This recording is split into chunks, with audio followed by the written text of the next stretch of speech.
Réflexion critique de la coalition Lamouka sur l'arrêt RCE 001-PR de la Cour constitutionnelle siégeant en matière électorale prononcé en date du 19 janvier 2019.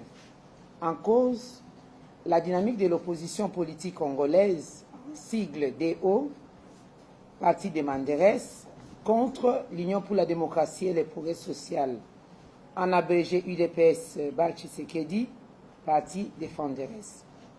Titre préliminaire. De l'absence de la notification de la date du prononcé. La date d'audience de prononcé n'avait pas été notifiée à la dynamique de l'opposition, alors que l'obligation légale est faite à la Cour d'y procéder. Cette audience a eu lieu tardivement la nuit et s'est poursuivie jusqu'au lendemain aux petites heures de la matinée. Pourquoi cette audience s'est-elle tenue à une heure aussi tardive, une heure aussi avancée, indue? La haute cour avait-elle quelque chose à cacher? Il s'est de noter que certains des avocats de la dynamique de l'opposition se sont retrouvés à cette audience de manière tout à fait fortuite. 1. De la prétendue existence de 2 requêtes au dossier judiciaire RCE 001-PR.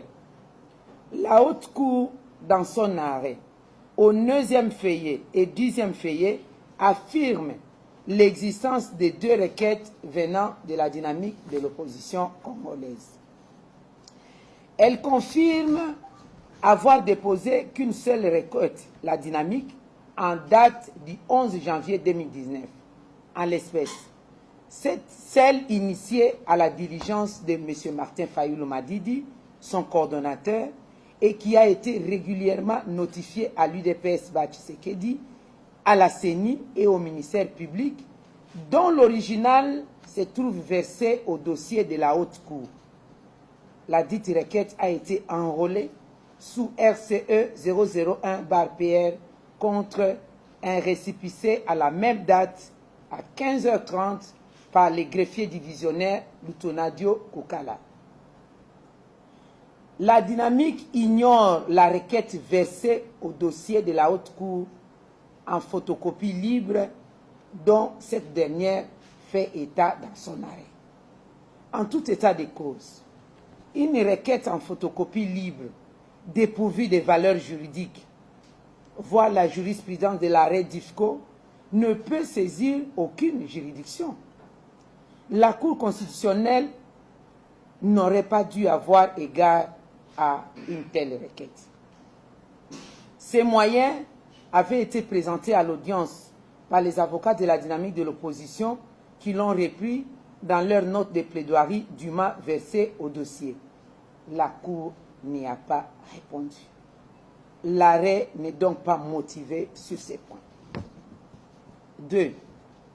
De la production des preuves par la CENI et la dynamique de l'opposition, du mémoire en réponse par l'UDPS Tshisekedi. 1. De la production de preuves par la CENI.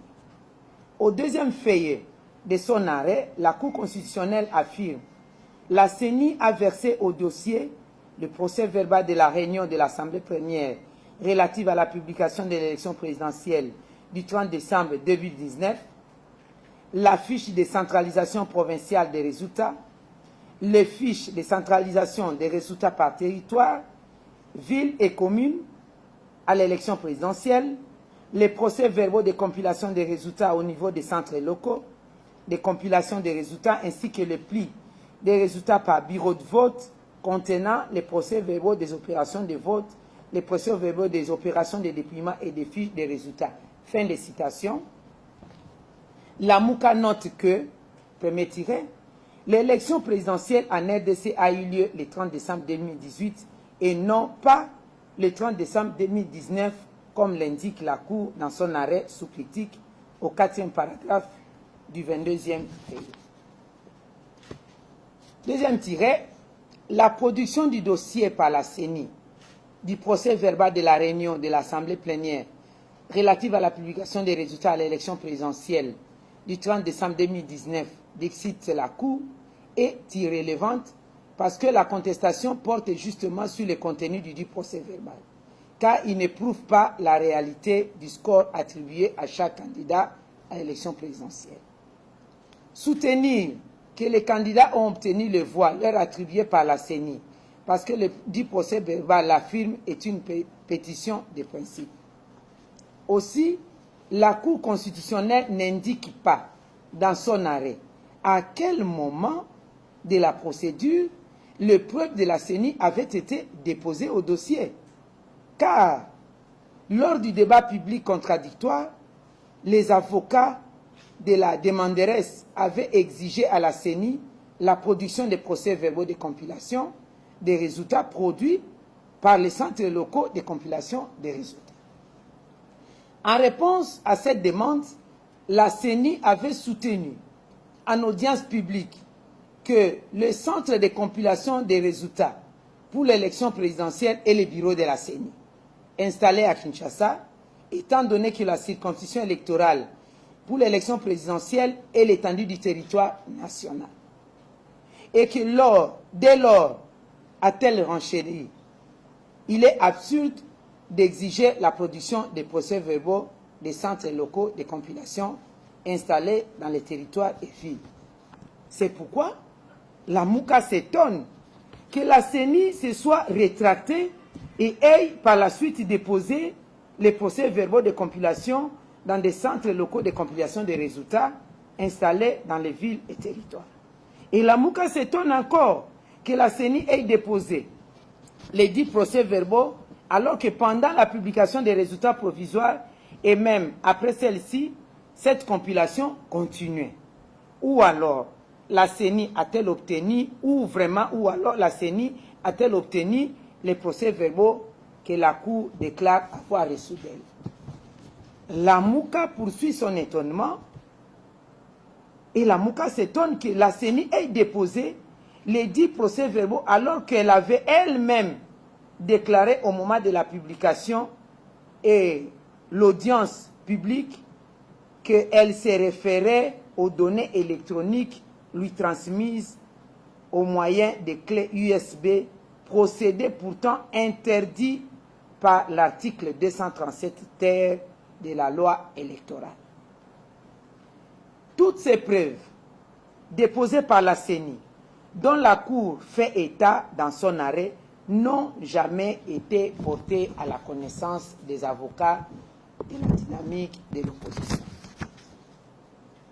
La Cour aurait dû, en bon juge indépendant et impartial, ordonner la réouverture des débats et inviter les partis à conclure sur chacune de ces preuves. Ne l'ayant pas fait, la Cour a manifestement violé les droits à un procès équitable, garantis notamment par les articles 10 et 11 de la Déclaration universelle des droits de l'homme, ainsi que par l'article 14, paragraphe 1er et 3 du Pacte international relatif aux droits civils et politiques. 2. De la production des preuves par la dynamique de l'opposition. La Cour affirme au 22e feuillet de son arrêt, ici critiqué, que la dynamique n'a apporté aucune preuve de ces allégations. La MOUCA voudrait rappeler ici que les avocats de la dynamique avaient produit sur les bancs de la haute cour qui leur en avait donné acte les procès-verbaux des dépouillements ainsi que les fiches de résultats contenues dans 26 cartons représentant chacun une province. La Cour aurait dû, en bon juge indépendant et impartial, ordonner la réouverture des débats pour permettre aux autres parties au procès de prendre connaissance de ces pièces comme elle aurait dû le faire à propos des pièces déposées par la CENI. Ne l'ayant pas fait, et s'étant précipité à les écarter sans justification, la Cour a commis un déni de justice. Par ailleurs, en rejetant les preuves produites par la dynamique de l'opposition, au motif que les autres partis n'ont pas eu la possibilité d'en débattre, et en considérant celles produites par la CENI, qui n'ont pas non plus été portées à la connaissance de la dynamique de l'opposition et non soumises au débat, la Cour a tout simplement violé les principes de l'égalité des armes, une des garanties du droit à un procès équitable. 3. De la non-communication du mémoire en réponse de l'UDPS. La dynamique avait appris à l'audience du 15 janvier que l'UDPS avait pris et déposé un mémoire en réponse à la requête. Pour lui permettre d'y répondre, la dynamique avait, dans sa note de plaidoirie, par courrier du 18 janvier 2019, introduit une demande de réouverture des débats à laquelle la Cour s'est abstenue de répondre. Plus grave, elle ne fait même pas mention dans son arrêt du dit mémoire en réponse. Elle n'a pas motivé sa décision quant à ça. S'agissant de l'exclusion des populations des villes de Beni et Butembo, ainsi que des territoires de Beni et Yumbi, la Cour affirme que la susdite exclusion est dictée par les impératifs sécuritaires et sanitaires et constitue ainsi un cas de force majeure. Dans sa requête, la dynamique de l'opposition avait demandé, à titre subsidiaire à la Haute Cour, de surseoir à la publication des résultats définitifs jusqu'à l'organisation des élections dans ces entités. La Cour n'a pas non plus répondu à ces moyens. Ce faisant, elle a avalisé malheureusement la modification de la circonscription électorale pour l'élection du président de la République faite unilatéralement par la CENI alors qu'elle n'en avait pas les pouvoirs. Un tel arrêt, chers compatriotes, un tel arrêt entaché de tant d'irrégularités, de violations de la Constitution et de la loi, ne peut ni être considéré comme reflétant la vérité des urnes, ni fonder la légitimité de M. Félix-Antoine Tshisekedi Tshilombo en qualité de président de la République démocratique du Congo. Malheureusement, c'est ce qui est en train de s'appliquer dans notre pays et que l'AMUCA ne peut pas, par cela, accepter, conformément à l'article 5 de la Constitution, la souveraineté revient au peuple, le peuple s'est prononcé et l'AMUCA ne peut que défendre l'option, le vote du peuple au nom de la vérité des urnes. Je vous remercie.